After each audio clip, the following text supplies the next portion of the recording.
The second half of the Major League Baseball season is upon us.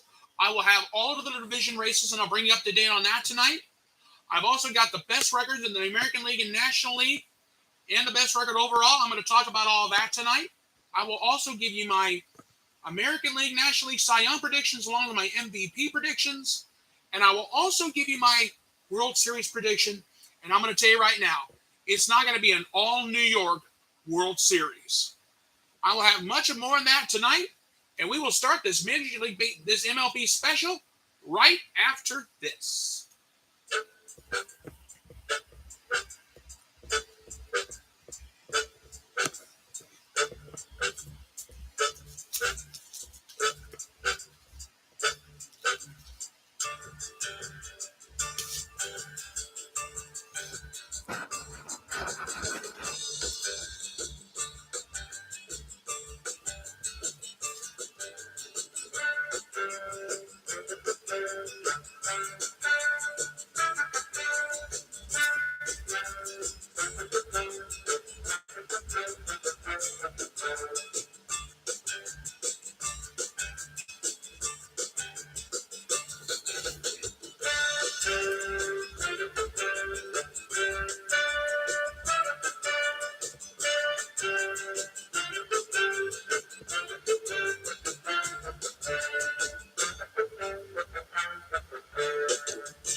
Good evening, everybody. This is Scott Manning from the Scott Manning YouTube Sports Machine. This is a very special presentation tonight. I am here tonight to get you ready for the second half of the Major League Baseball season. But let's recap where we're at first. As we go into the second half, the Yankees, they're on a collision course. Everybody's thinking they're going to go to the World Series. Are they the team to beat? We'll have to wait and see on that. But first, we're going to go through each division and talk about what needs to happen. Let's first start out with the AL East. The New York Yankees have a 13-game lead over the Tampa Bay Rays. The Yankees, their next 8 games are going to be very interesting. Tomorrow, they have a doubleheader against Houston, against the Houston Astros. The second game of that double dip will be on ESPN tomorrow night. Then after that, they have 3 on the road against the Baltimore Orioles. The Orioles, they're above 500 for the first time in forever. And they have 2 against the New York Mets at Citi Field. So you think it's going to get easy for the Yankees? Yes and no. 2 against Houston on the road, that's bad enough. But 2 at home against the Mets at Citi Field, that's a whole nother. They should not have trouble with the Baltimore Orioles, I'll give you that. But since July 2nd, the Yankees have had some struggles. They are only 8-7 during that time frame. But they do have the power-hitting Aaron Judge. He's hitting 284. DJ LeMahieu, 279. Gleyber Torres, 268. It's going to be very interesting how the Yankees do in the second half of the season. Can they keep up this momentum? We'll have to wait and see. But as for the Tampa Bay Rays, their next 7 games are 3 against Kansas City on the road, and they got 4 against Baltimore on the road. And since June 28th, the Rays are 11-9. They're fighting to get a wild card spot. And that's probably going to be the best they can do unless the Yankees really, really tank. And some people are saying that just ain't going to happen. Yandy Diaz, he's hitting 294. Randy Arozarena, if I mispronounced your name, I apologize. But anyway, he's hitting 284. We'll see how the Rays do in the second half of the season. But as per a prediction, no-brainer, the New York Yankees are going to win the AL East. It's a no-brainer, unless they really, really collapse. I've seen strange things happen before. I'm trying to be open-minded. My sister's sitting right here tonight in the audience. She's trying to be open-minded this evening. But the Yankees are going to win the AL East. You can almost go to the bank with that. Now, that's the AL East. What about the suddenly red-hot contested American League Central? The Minnesota Twins have a 2-game lead over the Cleveland Guardians, but the Chicago White Sox now find themselves 3 games back. This is going to be interesting to see how this goes. Let's start out with the division-leading Twins. The Twins' next 7 games, they have 2 against Detroit on the road, 2 at Milwaukee. They struck, and I'll tell you what, the Twins struggled against the Brewers at home. How will they do at American Family Field? Miller Park sounds a whole heck of a lot better, by the way. And after that, they got 3 against San Diego on the road. Now, Luis Reyes, he's hitting 338. He's the red-hot hitter. He can do a lot of damage. Carlos Correa, 279, the former Houston Astro. And Gio Urshela, a former New York Yankee, now turned Minnesota Twin. He's hitting 261. But keep in mind, since July 1st, the Twins are only 7-8. And there's been some issues, and I'll tell you what. And there's enough to get my attention. As for the Cleveland Guardians, they've had some struggles too, and I'll address those in a minute. But their next 10 games are very crucial. They got 4 against the White Sox starting on Friday. They have a double dip. They got 4 against the Red Sox at Fenway. They have 3 against Tampa Bay on the road. The Cleveland Guardians are only 7-10 since July 1st. Is there cause for concern? Yes. But they got some power hitters. Andres Gimenez, he's hitting 296. He's a guy I want on my team. Ahmed Rosario, he's hitting 291. Keep that in mind. And Jose Ramirez, Mr. Loyal to the City, he's hitting 288. If the Guardians can take 3 or 4 against the White Sox and the Twins slump against the Tigers in their return, that could be a big help.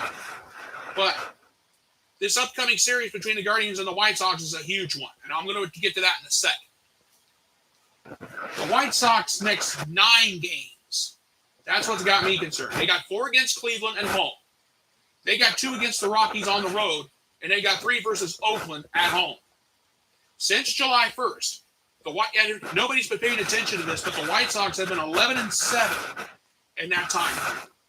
And how in the world are they doing it? Well, they got the 4-300 gang, the 4-300 horsemen, if you get what I mean. I'll tell you here's the example. Tim Anderson, he's hitting 310. Jose Abreu, he's hitting 304. Luis Robert, 301. Andrew Vaughn, 301. 4-300 hitters. No wonder the White Sox have come out of nowhere. Did they get a bow? They're only 3 games back into the division. This 4-game set between the Guardians and the White Sox is huge. If either team takes 3 out of 4 in this 4-game set, that's a big victory. A split doesn't mean much. Either way, the Guardians or the White Sox have to win 3 out of 4 or go for the sweep. We're going into the second half of the season, people. The Minnesota Twins are not as red hot as we thought. If the Twins lose 2 against Detroit and lose 2 against Milwaukee, all of a sudden, the American League Central is going to be turned upside down. You know it, I know it, and everybody's cousin knows it, and my studio audience even knows it. Sis, do you have any comments you would like to make at this time? No? Okay. The American League Central, a huge weekend. White Sox Guardians starting tomorrow night. Or it's either tomorrow or Friday. I think Friday they have a doubleheader. I'll have to double check. But four games between the White Sox and Guardians could tell the story on who could catch the Twins in the American League Central. Remember, the White Sox have 4 300 power hitters. Gimenez hitting 296, Rosario 291, Ramirez 288. Not a bad deal. But we could have our hands full on the south side of Chicago going into the weekend. Now, that's the American League Central. What about the American League West? The Seattle Mariners are on a 13-game hot streak. Now the Mariners are 9 games back into the division against the Houston Astros. Let's take a look at the Astros schedule. They have 2 against the Yankees at home in that doubleheader right out of the All-Star break. And then the Astros face the Mariners in a very important 3-game set starting on Friday. We'll see what the Mariners are really made of. And the Astros, after that, they have 3 on the road against Oakland. Jordan Alvarez, he's hitting 306. Jose Altuve, he's hitting 275. Jeremy Pena, this guy's hitting 263. And Kyle Tucker, he's hitting 252 right now. And keep in mind, since July 1st, the Astros are 11-5 in that time frame. That would not be too bad if it weren't for the Mariners being red hot. But let's think about the Mariners for just a second. The Mariners have 3 against the Astros starting on Friday. They have 3 versus the Texas Rangers after that. And then after that, the Mariners have to go on the road and face the Houston Astros, and that's not going to be fun. But let's think about the Mariners for a second. They got some power hitters too. Ty France. This guy's hitting 308 right now. J.P. Crawford. He's hitting 265. Julio Rodriguez. We haven't talked about him much. He's hitting 275. And Adam Frazier, he's hitting 237 at the moment. And since July 1st, the Mariners are 14-1. That's why I'm saying that the Astros 11-5 records is good, but when you got the Mariners going 14-1 in the month of July, that says a lot. The Mariners right now are in a battle for a wild card spot. Could they catch the Astros in the American League West? That remains to be seen. The 3 versus Houston at home, starting on Friday, is going to tell the story. Anything can happen, and it usually does. Alvarez hitting 306, France hitting 308. That's going to be the matchup that everybody wants to see going into the weekend. The next 8 games for the Astros will tell the story, along with the next 10 for the Mariners. We're going to have a battle we could have a battle on our hands in the American League West. Keep that in mind. Now, before I move on to the National League, I'm going to give you my American League predictions. It could be no surprise to a few people. I'm going with the New York Yankees to win the AL East. No surprise there. The American League Central, that is really hard for me. I literally had to sit down, drink about a half a dozen Pepsis to try to figure out what I'm going to do. For now, I'm going to stick with the Twins. But this weekend's Guardians-White Sox series could tell the story. And if the Twins start to tank, anything can happen. I'm going to stick with the Twins for now, but keep the Guardians and the White Sox in the back of your mind. And the American League West, for now, I'm going to go with the Houston Astros. I'm going to go with the Astros to win the American League West. And that's the truth of the matter. And that's all there is to it. Now, that's the American League side of the ball for now. Let's go to the National League. 2 of these divisions in the National League are having me up at night thinking, what am I going to do? Let's start it out with the NL East. The Mets and the Braves. The Braves are only 2.5 back of the New York Mets. This is a huge weekend and a huge series. The Mets have 3 versus San Diego at home. The Sunday night game is going to be on ESPN. Then they have 2 versus the Yankees. And then they have 3 on the road against the Miami Marlins. Since July 1st, the New York Mets are 11-6. And keep in mind, the Mets took 2 out of 3 at Turner Field before about a week before the All-Star break. That was huge. And think about some of these big bats for the Mets. Jeff McNeil hitting 300 on the dot. Starling Marte hitting 295. Mark Canha, he's hitting 269 right now. Brandon Nimmo hitting 271. Pete Alonso hitting 265. Those 5 power hitters are some of the reasons why the Mets are in first place in the National League East going into the second half of the season. But what about the Atlanta Braves? The Braves have had some struggles. Dansby Swanson, he's hitting a respectable 294. Austin Riley, 285. Matt Olson, 255. Marcell Ozuna only hitting 221, and Adam Duvall is only hitting 213. So we're missing a little bit of firepower from the Braves going into the second half of the season. But keep in mind, the Braves have 3 against the LA Angels at home. They're struggling. 3 on the road against the Phillies, and then 3 versus the Diamondbacks at home. If the Mets can take 2 out of 3 from the Padres and hope and pray the Braves have some struggles against the hapless Angels or against the wingless Angels, they could really open up some daylight. But it's the 2 versus the Yankees, the Mets and the Yankees, those 2 games that could tell the story in the NL East. The bottom line is this. It's going to come down to the final week of the season. And that's just all there is to it. That's the National League East. Let's move on to the hotly contested National League Central. And this is a very big one. The Milwaukee Brewers, they have 4 at home against the Colorado Rockies. Then they have 2 versus the Twins at home. And then after that, they got to go on the road for 3 against the Boston Red Sox. Keep that in mind. The Brewers hitting has been bad. Andrew McCutchen, right now, he's the power hitter at 255. Christian Yelich, a former MVP candidate from a few years ago, he's hitting 251. Rowdy Tellez, he's only hitting 227. At one point, he was leading the team in hitting at 260. And since June 30th, the Brewers are only 6-10. No wonder they're slumping.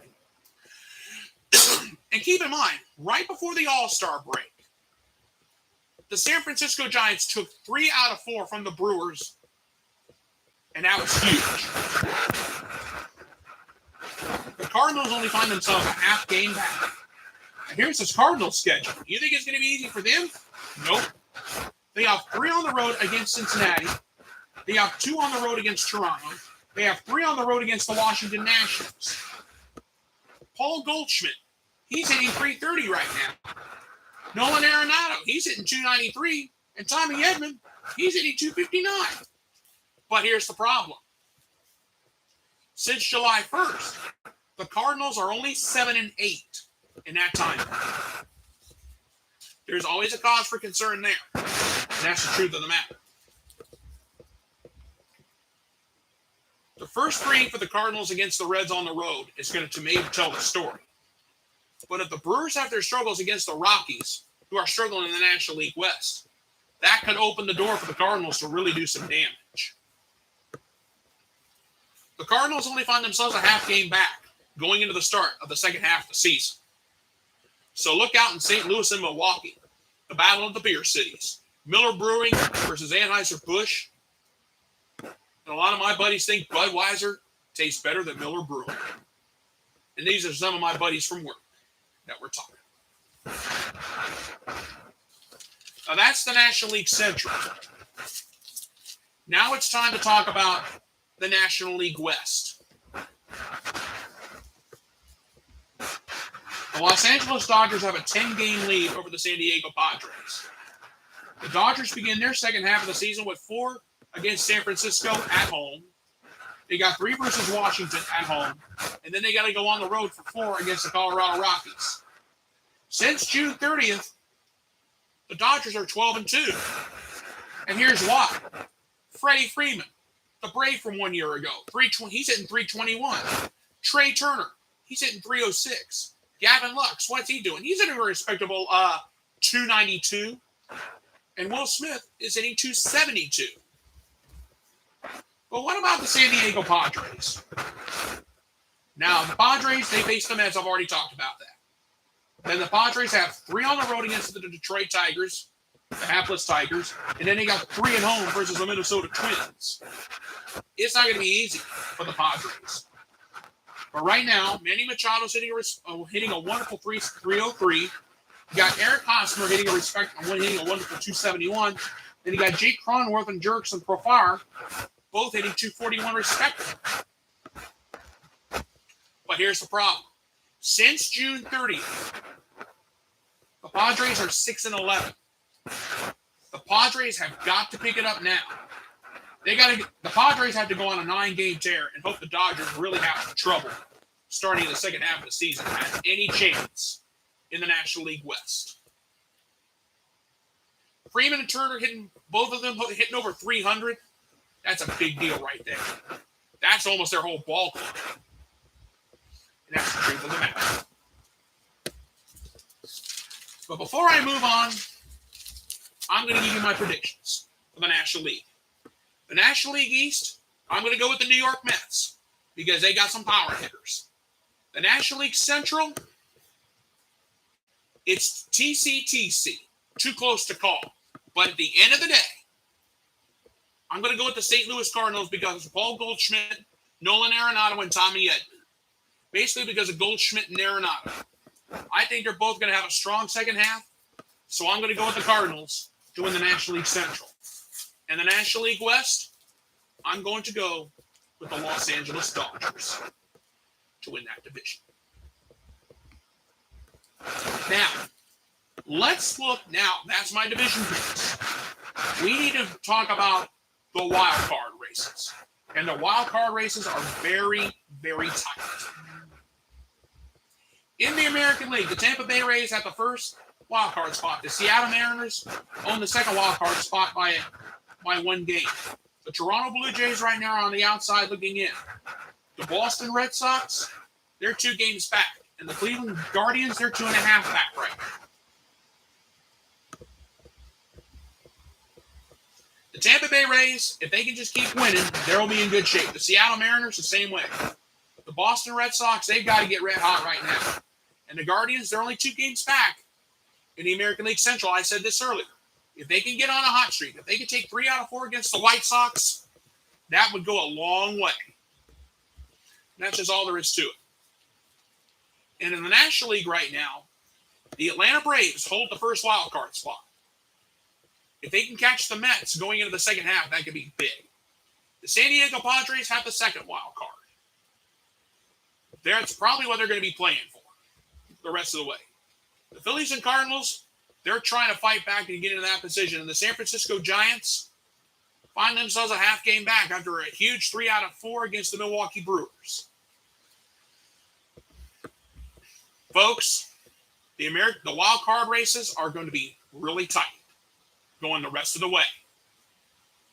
If somebody can break out of the pack, and if somebody can break out and have a breakout second half, it will be proven in a big, big way. Now, those are the wild card races. I'm not going to spend too long on them. However, I want to talk about the battle for the best record. In the American League right now, the New York Yankees own the best record in the American League. And the Houston Astros are only 4.5 games back. National League, the Los Angeles Dodgers own that. And the New York Mets are 3.5 back.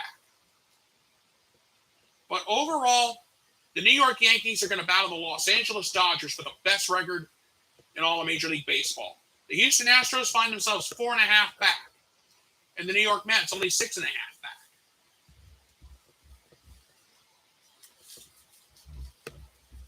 Now, here's the deal.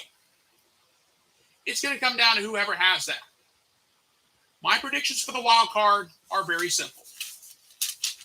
I'm going to keep Tampa Bay with the first wild card. The second wild card, I'm going to go with the Seattle Mariners. I think they can really get that second wild card spot. If the Mariners can go on a tear and take a big series against the Astros, that could go a long way.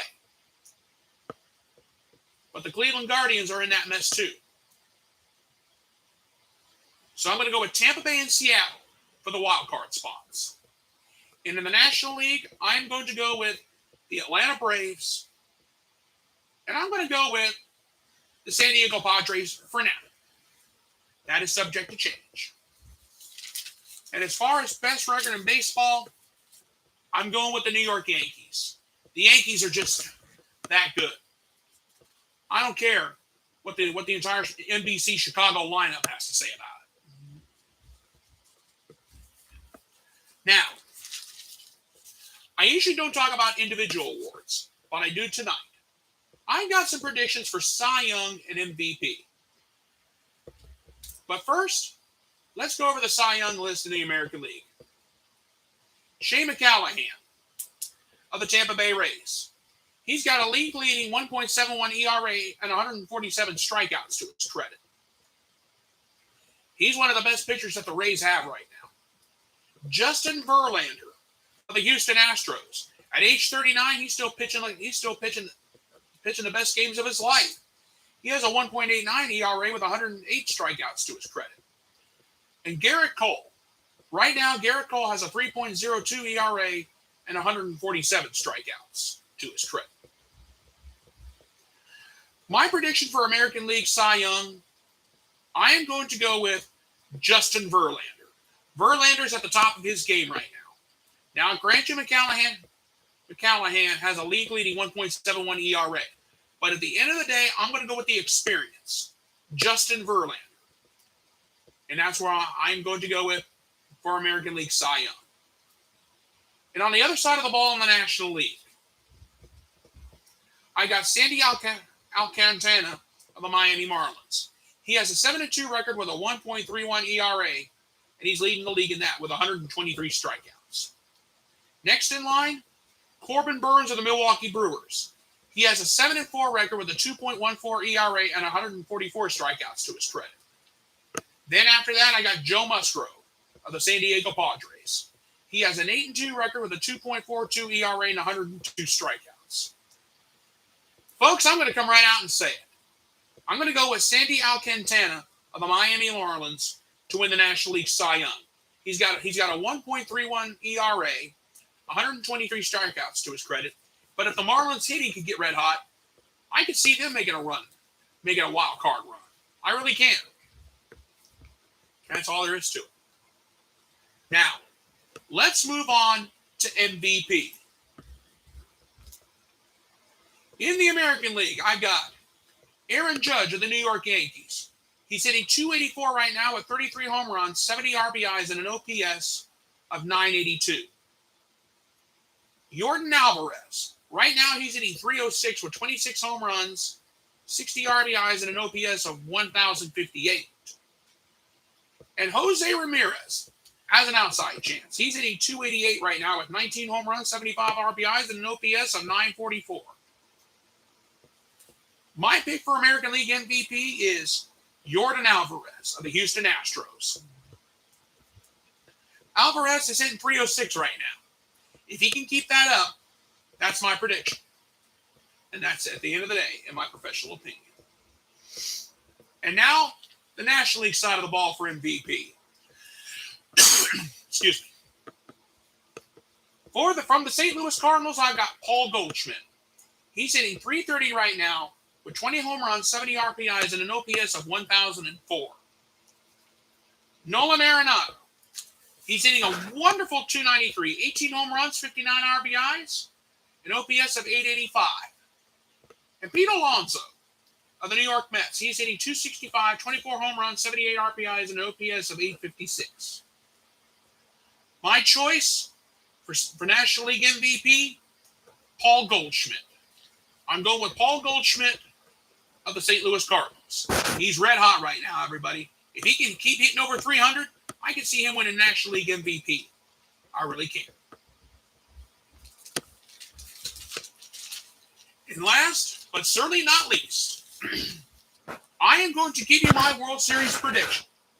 Now, some New Yorkers are going to be very unhappy with me. I'm going with the New York Yankees versus the Los Angeles Dodgers. The Dodgers are red hot right now, along with the Yankees. But here's the thing. Let's just say hypothetically, if this becomes reality. Freddie Freeman right now, the Dodgers, he's hitting 321. Turner, 306. Looks 292. The Yankees have Aaron Judge, 284. LeMahieu, 279. Urshela, 261. I don't care what Bridget Moynihan, Tom Selleck have to say about it. Donnie Wahlberg's probably going to hate me. Along with Mariska Hargitay and the rest of the cast of Law & Order SVU. That is my World Series prediction. The New York Yankees versus the Los Angeles Dodgers. An East-West showdown. East Coast versus West Coast. And my sister would be very happy to see that World Series matchup.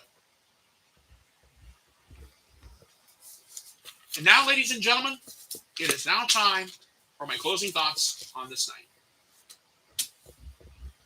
You've seen all my predictions. You've heard all my predictions of what's going to happen. You may have a lot of differences of opinion. I'm ready for them. But a lot of people are thinking this is going to be a Yankees-Dodgers fall classic. Too bad Tommy Lasorda and Billy the Kid Martin ain't around to see this. I want to call him Billy the Drunk because it's the truth. It's my sworn duty as a Cleveland guy to hate the New York Yankees. The All-Star break is over. We get back to business tomorrow. I mean, back to business on Thursday. And then we have a huge weekend starting Friday that goes all the way to Sunday. As long as Mother Nature cooperates, we're going to have a great second half of the season, people. That's just all there is to it. You've heard my predictions, subject to change. Anything can happen. And it usually does. Okay, everybody, I'm going to go ahead and sign on out of here. I want to thank you guys so much for being with me here on this night.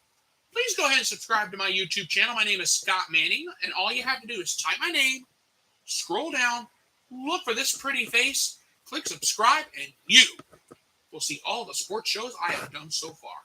Thank you guys so much for being with me here on this night. You guys have a great night. Thank you so much for being with me, and God bless. Good night, everybody, and I thank you.